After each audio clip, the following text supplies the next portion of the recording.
Bonjour à tous et bienvenue sur la chaîne de Nanto le Gobelin Noob. Aujourd'hui on se retrouve pour notre vidéo de peinture de notre fascicule 72.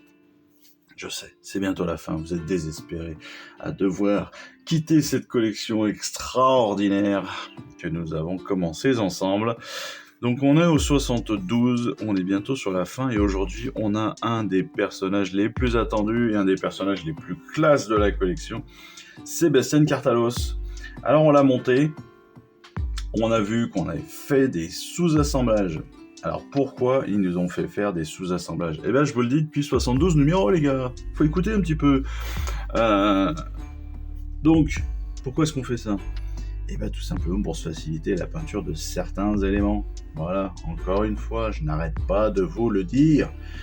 Donc, le sous-assemblage cette fois-ci, qu'est-ce qu'on a fait? Je le rappelle, on a laissé la tête de côté. On l'a pas découpé, parce que si on la découpe, pas facile à travailler. Donc, on l'a bien laissé sur sa grappe. Deuxième élément, la cape. Et oui, la cape, on l'a gardée de côté. Comme ça, on va pouvoir tranquillement s'en servir et la travailler unitairement. On la sous-couche en Contour Blue, parce que de toute façon, ça va être la base de sa couleur. En tout cas, vous pouviez aussi le faire techniquement en blanc, il n'y a pas de souci. Surtout si vous le faites à la bombe. Le troisième sous-assemblage, c'est le socle. Bien évidemment, je vous le dis assez régulièrement, moi les socles, j'aime bien les faire à part. Surtout quand on a un socle scénique, ça nous permet vraiment de pouvoir toucher toutes les autres, de pouvoir les travailler tranquillou. Donc là, eux, ils nous proposent une sous-couche de Downstone. Encore une fois, pareil, sous-couche noire, sous-couche blanche. Ça passe aussi, bien évidemment. Et puis évidemment la principale partie de sous-assemblage, en fait c'est l'assemblage principal, c'est le corps de Bastien. Et bien Bastien Cartalos, lui on va le faire en Retributor Armor parce qu'il a la classe en tout doré quoi. Après, si vous avez choisi comment ça s'appelle, un schéma de couleurs différent, c'est-à-dire que si vos Stormcast ne sont pas tout dorés, n'hésitez pas à garder votre schéma de couleur. Ceci étant, comme on est là sur Bastien Cartalos et que Bastien Cartalos, on le rappelle, c'est quand même le badass des badass, hein, c'est quand même le seigneur commandeur des marteaux de Sigmar, c'est presque l'équivalent d'un Sigmar, hein, évidemment. Eh bien, on peut quand même lui donner une belle armure en or. Voilà, c'est quand même pas mal. Alors, comment est-ce qu'on va peindre tout ça? Comme je vous l'ai dit déjà, on a 4 pages de peinture. Donc il va pas falloir, non pas se planter, ça peu importe, mais il va falloir prendre son temps. Voilà. Ça c'est sûr, c'est un personnage qui va demander quelques heures de peinture. On va commencer donc, en tout cas, par le corps et la cape. Pour cela, comme d'habitude, les parties métalliques non dorées vont passer en lead belcher, les parties cuirées vont passer en Katash and Flesh. On va faire toutes les parties de tissu qui ne se voient pas bien en Abaddon Black, histoire de rehausser, de faire ressortir aussi les autres parties de son corps. Donc c'est pour ça que là, au niveau de la tête, on va passer en Abaddon Black. En fait, ce sont les vêtements sous l'armure de Bastien, en faisant attention évidemment pardon, de ne pas trop dépasser sur l'armure en elle-même. Ensuite, toujours en couche de base, on va passer du Corax White sur l'intérieur de sa cape, hein, au niveau de ses jambes, sur le tissu à l'intérieur des robes de Bastien. Et puis au niveau de tous ces ornements aussi, en fait, on va passer du Corax White, histoire de les faire réapparaître après la sous-couche de Retributor Armor, tout simplement. Voilà. Alors en l'occurrence, ce qui est amusant, c'est que là, ils sont pas du tout sur du Corax White. Hein. Bon, là, vous l'aurez repéré, bien évidemment. C'est pas du Corax White qu'ils nous mettent. En tout cas, ça ressort très très gris quand même. Donc, faudrait peut-être qu'ils fassent attention. Mais c'est parce que, en fait, vous aurez certainement besoin de plusieurs couches de Corax White pour que les éléments reviennent bien visuellement. Voilà. On va aussi peindre la doublure de la cape. La doublure, donc, c'est l'intérieur de la cape. On va peindre l'intérieur de la cape en Corax White. Je l'ai dit tout à l'heure, on fait une sous-couche de Counter Blue et là on va repasser l'intérieur en Corax White parce que la cape intérieure est blanche. Voilà. Et que il va falloir aussi donc la redémarquer par rapport à la sous-couche que nous avons faite, sauf si évidemment vous l'avez déjà passé sur une sous-couche blanche, mais ça n'empêche pas. Une base de Corax White, c'est pas mal. Ensuite, eh bien, on va revenir sur le contour. Le contour sur sur l'extérieur de la robe, en fait, parce que on a sous-couché en attributeur, mais maintenant il faut bien faire le bleu comme il faut. Et puis on va prendre tous les tissus de la cape qui dépassent des épaules, des épaulières de Bastien. Mephiston, bien évidemment, pour le gemme. Encore une fois, si vous souhaitez que cette gemme soit rouge. Et puis du Wraithbone pour tous les drapés, les rouleaux de parchemin qui sont fixés à son armure, les rouleaux de pureté, des choses comme cela. Enfin, du Runelord Brass au niveau de ses épaulières à la tête d'aigle, histoire d'avoir une petite démarcation et d'avoir un petit changement de couleur entre les deux, mais vous verrez aussi pourquoi ça peut être intéressant. On le verra par la suite. Baraknar Burgundy, ça c'est sur la poignée de son marteau. Voilà, là c'est pareil, c'est en fonction de ce que vous avez aussi l'habitude de faire, c'est en fonction de vos envies. Voilà, Baraknar Burgundy, ça fonctionne. Moi je sais que je les mets plutôt, souvent ils sont plus rouges que violets, donc pourquoi pas. Pour le socle, on passe maintenant au socle. On a fait les couleurs de base de notre Bastian. On va passer sur le socle. Sur le socle, donc on est sur du Dawnstone, sous-couche Dawnstone, histoire de donner tout de suite cet aspect grisâtre de pierre. Ensuite, on va l'ombrer avec la Grax, faire un brossage à sec pour faire ressortir comme d'habitude les arêtes. Et puis là, on va passer sur le détail. Donc, au niveau du détail, Catachan Flash, bien évidemment sur la terre, mais pareil, si vous avez d'autres couleurs, n'hésitez pas. N'oubliez pas que derrière, vous allez pouvoir aussi continuer à agrémenter ce personnage avec du flocage, avec des pierres. Enfin, voilà, toujours rendre réaliste les choses. Du Null Oil sur la partie Catachan que l'on aura passé, bien sûr, une fois que c'est bien sec, n'oubliez pas. On refait un petit brossage. On peut refaire un petit brossage de Wraithbone sur cette partie de terre, histoire de faire ressortir les petits cailloux. Le Runelord sur la partie supérieure du bras zéro, en fait, là où vous avez un casque, on va pouvoir le passer en Runelord, tout comme les chaînes qui sont au sol. Et puis le Wraithbone, bien sûr, pour les crânes que l'on aura positionnés ou qui sont positionnés, je ne me rappelle plus, directement sur le... Non, qu'on a positionné, il me semble, c'est nous qui les avons mis. Des fois, j'ai des absences. Enfin bon, sur les crânes, et puis évidemment, on reviendra dessus.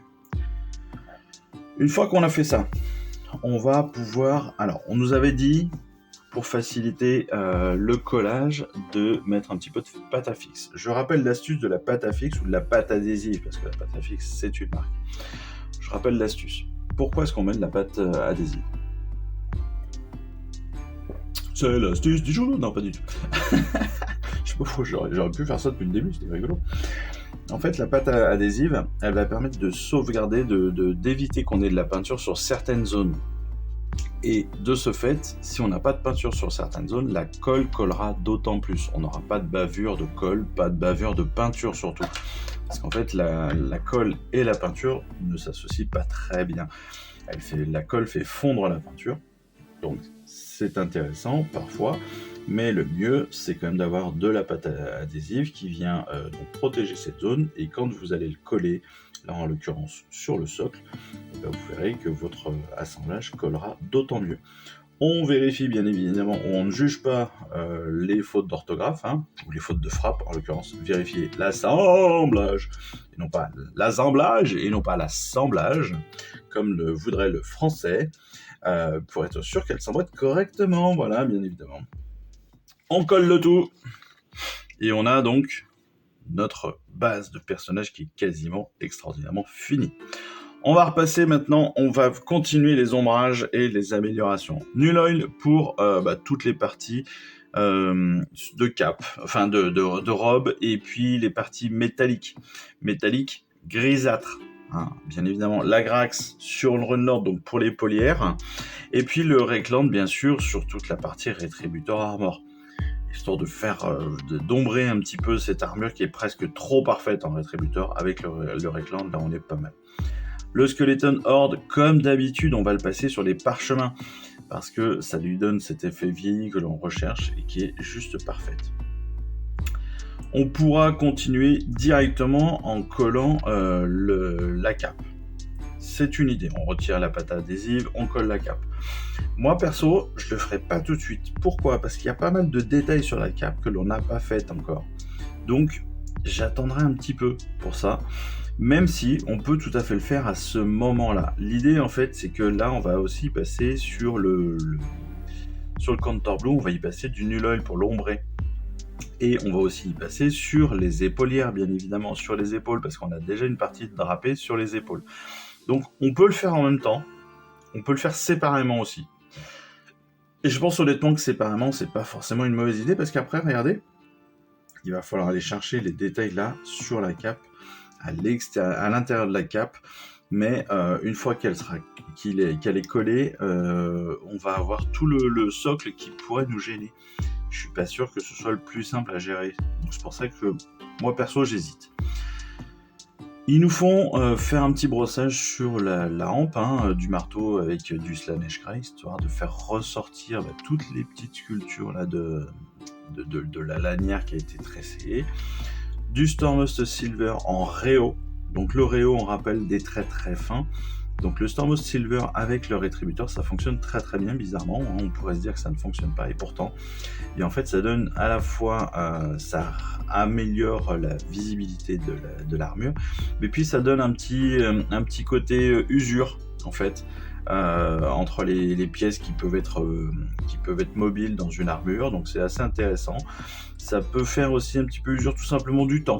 Voilà, on appelle ça aussi du weathering.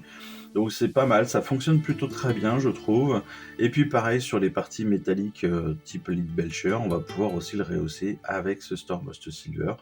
Et même ici sur les polières, vous voyez, en tracé très très fin pour véritablement... C'est là où on va véritablement prendre le temps de faire les choses pour que derrière on ait vraiment une figurine qui claque, quoi. C'est le but. Là, on veut une figurine qui claque parce qu'on a une figurine qui est magnifique. Donc, encore une fois, rien de catastrophique. Si vous n'avez pas envie de le peindre et vous voulez le peindre plus vite que les autres, aucun problème. Ne vous embêtez pas là-dessus. N'oubliez pas que c'est votre collection, ce sont vos figurines, que ce sont vos capacités. Vous prenez le temps, vous prenez pas le temps, c'est vous qui voyez. Il n'y a aucun jugement, ni de ma part, ni des autres d'ailleurs.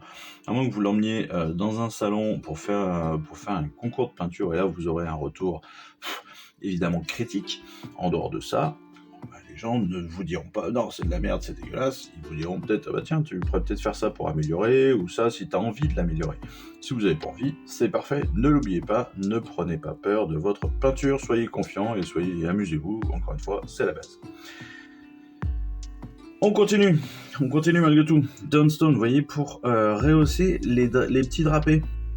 Le tissu, le vêtement sous la cape, sous l'armure de Bastian, eh bien on va pouvoir passer en Dawnstone comme ça, là, donc au niveau de la tête, juste pour mettre un petit trait pour rehausser tout cela. Pareil pour le Battle Brown, au niveau donc de la ceinture, tout simplement. Et puis le White Rider Red. Alors, c'est difficile à dire cette couleur quand même, pour rehausser toujours ces gemmes. Toujours. On va revenir sur le White Scare. Alors White Scare pour rehausser les parties saillantes. Donc on est déjà passé, je rappelle, on est passé en Corax White sur l'intérieur de la cape. On est passé en Corax White aussi ici sur l'intérieur donc de la jupe de Bastian. Et là, on va venir en White Scare. Le White Scare est légèrement plus blanc, il est plus brillant comme blanc que le Corax White, parce que le Corax White est légèrement grisé, c'est pour ça qu'on a cet aspect-là.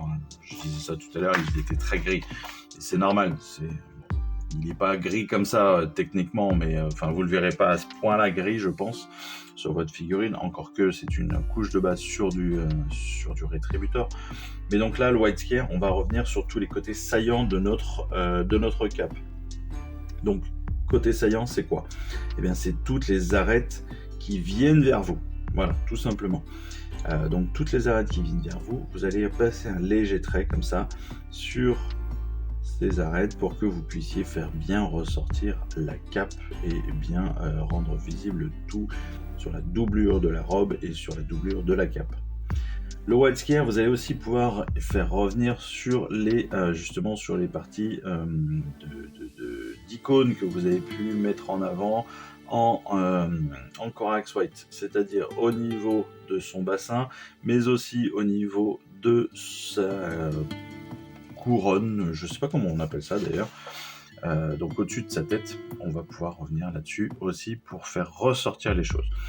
On va aussi, le White Scare, s'en servir pour rehausser aussi les parchemins comme on en a l'habitude, mais aussi les crânes que l'on a passés en Skeleton Horde.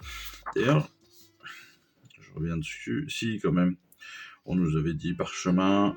Non, on nous avait même pas précisé. Bon, c'est parchemin et évidemment les crânes, mais bon, ça, on a tellement l'habitude que je pense que vous l'avez fait naturellement.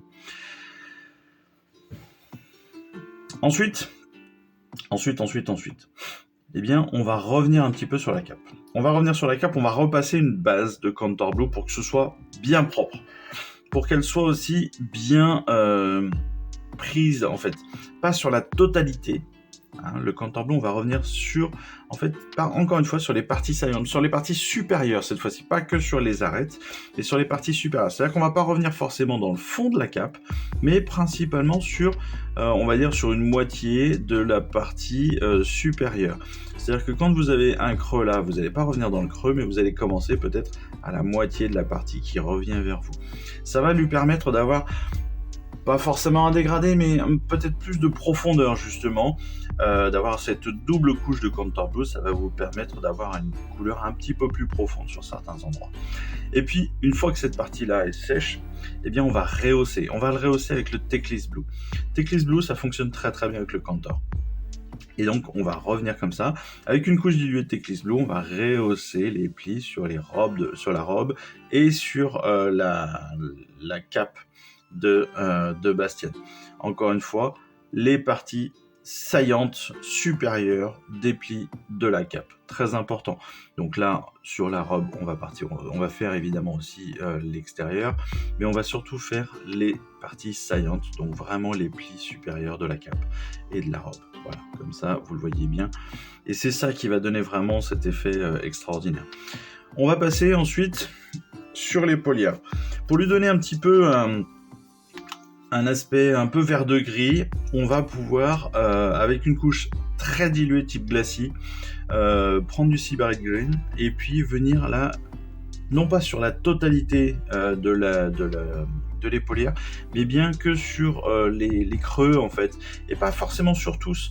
L'idée c'est de montrer qu'il y a un petit peu on va dire d'eau qui s'est accumulée sur certains points et qui a fait entre guillemets rouiller, en tout cas réagir l'épaulière.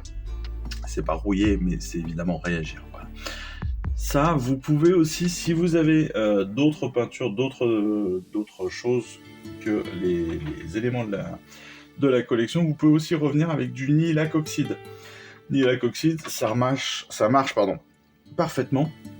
C'est exactement la texture que vous voudrez pour faire ceci. Alors c'est une peinture technique en fait qui permet justement très facilement de faire du vert de gris.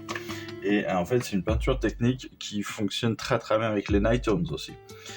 On continue bien sûr. Après au niveau du bras zéro, eh bien on va faire la couche de charbon en Abandon Black qu'on va venir rehausser avec un petit peu de Dunstone, qu'on va venir brosser avec du Dunstone. Et puis la peinture de la flamme. Alors pour la flamme, je dirais, on va dire qu'il y a il y a peut-être potentiellement deux écoles, on va dire. Soit vous voulez une flamme. Là, en l'occurrence, on est plus sur de la fumée. Donc, voilà, je mets un petit bémol dans ce que je dis. Mais si vous voulez que ça ressemble à une flamme, eh bien, déjà, pensez au fait que là, on est clairement sur un truc qui s'envole, qui part sur le côté. Donc, on n'est pas tout à fait sur une flamme parfaite. Donc, on peut commencer sur une flamme et peut-être finir sur de la fumée avec du noir. La flamme, n'oubliez pas, rouge, orange, jaune, très important.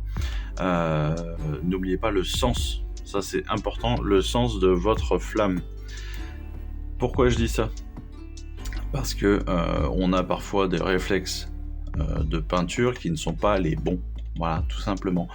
Parce que quand on était petit, on faisait jaune, orange, rouge. Voilà. Sauf que si je ne me trompe pas, et je ne crois pas forcément me tromper, non, bah non, c'est ça ce que je dis. Jaune, orange, rouge, rouge, orange, jaune. Non, c'est bien ça, c'est jaune au départ. C'est jaune au départ parce qu'après ça prend de l'oxygène et ça s'assombrit, donc on est au rouge. C'est ça, c'est jaune, orange, rouge. Rouge sur la fin de la flamme et jaune sur le début de la flamme, voire blanc sur le début de la flamme. Donc centre blanc, jaune, orange, rouge. Voilà. Et après du noir. Donc ça, c'est si vous voulez faire une flamme. Si vous êtes parti comme eux sur plus de la fumée à partir du charbon, Ragnar Burgundy, du Null Oil et puis un petit brossage derrière de la neige grecque, ça fonctionne très très bien. On passe maintenant à la tête. Alors, la tête que l'on a laissée sur sa grappe pour faciliter évidemment son traitement. Attention, n'oubliez pas que derrière vous allez avoir la petite découpe à faire, donc il faudra reprendre une fois que vous l'aurez découpé. Mais voilà, disons que vous aurez eu la capacité de faire la peinture très facilement parce que vous aurez accès à tous les éléments de ce personnage. Perso, honnêtement, je trouve que la tête décasquée, nue, est bien plus classe que l'autre. Voilà, faut être très clair. Je trouve que c'est quand même beaucoup plus top. Ce qui ne veut rien dire en soi, beaucoup plus top, mais c'est pas grave. Donc, pour la peinture, eh bien, en fait, on nous donne même pas la couleur de base. Alors, la couleur de base, en l'occurrence, si je ne me trompe pas, ils l'ont faite tout simplement en Katashan. Là, on ne nous la donne pas, ils nous l'ont donné au tout début, ici. En Katashan, parce qu'en fait, Bastian, c'est un black. Il y a un grand black badass, voilà, donc il est classe, comme ça. Et donc, c'est du Katashan Flèche. Comme il est un petit peu vieux, ce garçon, il a guidé quand même un petit peu toutes ses forces depuis Asie, on l'a dit. Ça fait de nombreuses années qu'il est sur les champs de bataille et qui gère tout cela. C'est pas un petit jeune. Donc, petite barbe blanche grisâtre, couche de base donc en Corax White, rétributeur sur sa couronne, bien évidemment sur son diadème. Et puis derrière, on va l'ombrer. On l'ombre en Null Oil, on ombre Reckland pour le diadème. Jusque-là, tout va bien. Et après, on passe au rayon. Alors, pour le visage, on va passer en Nightquester Flèche. On va repasser donc toutes les arêtes de son visage. La lèvre, le nez, les sourcils, etc. Et puis voilà, très simplement. White Scare, évidemment, pour la barbe. Alors, soit, on la dilue beaucoup. Et on passe comme ça, sans noyer tous les détails de la barbe. Soit on peut faire aussi un petit brossage hyper précis. Ça peut aussi fonctionner en passant plusieurs fois, pourquoi pas. Toujours en évitant de noyer les détails. Ça, c'est très important parce que sinon, on ne verra plus rien en fait sur cette barbe. Donc, si on fait un petit brossage, on peut malgré tout repasser derrière sur les arêtes. Pas de souci, toujours avec le white scare. Avec le Starmost Silver, on va revenir sur le diadème. On va revenir sur les arêtes du diadème, sur les petites gemmes, etc. Ensuite, ça va être le moment pas le plus compliqué, mais il va falloir être précis. Les yeux. Corax White pour la base. Un petit éclisse pour la profondeur de l'œil, pour l'iris. Parce que tout simplement, comme il est un petit peu... comme c'est un personnage un peu mythique, on va pas forcément lui donner de la rétine à ce garçon. il va avoir vraiment les yeux comme ça, bleu luisant, un petit peu mystique, hein, le chef des enfers, quoi. Ensuite, on va retirer la tête. On va couper bien au niveau de le plus près possible de la tête pour ne pas avoir à érafler, en faisant attention de ne pas érafler la peinture, mais surtout pour ne pas avoir à regratter derrière. C'est pour ça qu'on va faire très attention à où est-ce qu'on va le couper. Après, on va évidemment le reprendre vite fait, Cut Flèche, puis potentiellement un petit coup de Twister Flèche. Et après, on part sur la colle. Pour la colle, bien évidemment, on enlève les deux parties de pâte adhésive et puis on colle directement. Regardez-moi ce que vous avez fait. C'est parfait. Voilà, il faut le savoir, vous avez fait un truc qui est génialissime, qui est magnifique. Et encore, je vous l'ai dit, eux, ils sont pas allés très loin parce que on a les retours. C'est ce que je vous disais, moi. Clairement, il manque des éléments sur la peinture qu'ils nous donnent là. Vous voyez, là, on a un petit décor sur sa cape. Et c'est pour ça que je vous disais de pas forcément la coller tout de suite, parce que si on prend l'illustration du fascicule, et vous voyez que on a le trait intérieur, comme ça on a la couture intérieure qui est en bleu, qui est vraiment magnifique, ça donne vraiment un effet super classe. Et puis le rétributeur, une petite partie de rétributeur, qui là est pas forcément, il n'y a pas forcément besoin de le repasser avec du Recland, mais voilà, c'est quand même très très beau quand on finit la figurine jusqu'au bout, quoi. Je pense que ça mérite de faire ce petit trait là de bleu, parce que honnêtement, si on le fait pas, je trouve que ça manque. Je trouve que on a une figurine qui est super belle, on a une figurine qui est hyper finie, et puis là on regarde la cape, on dit putain, j'ai oublié un truc, quoi. Et ça, moi ça me va pas. Ça m'énerve de me dire waouh, putain, il y a un détail encore qui aurait pu être encore plus classe et je l'ai pas fait. Et ça m'embêterait. Alors, oubliez pas, quand on regarde là sur ce côté gauche, pas de souci, hein, mais sur le côté droit, vérifiez bien et regardez bien, la couture bleue, elle va jusque sur l'épaule et jusque sur l'épaulière. Donc, oubliez pas le petit trait là qui va vers l'avant de la cape. Voilà, c'est tout ce que j'ai à vous dire.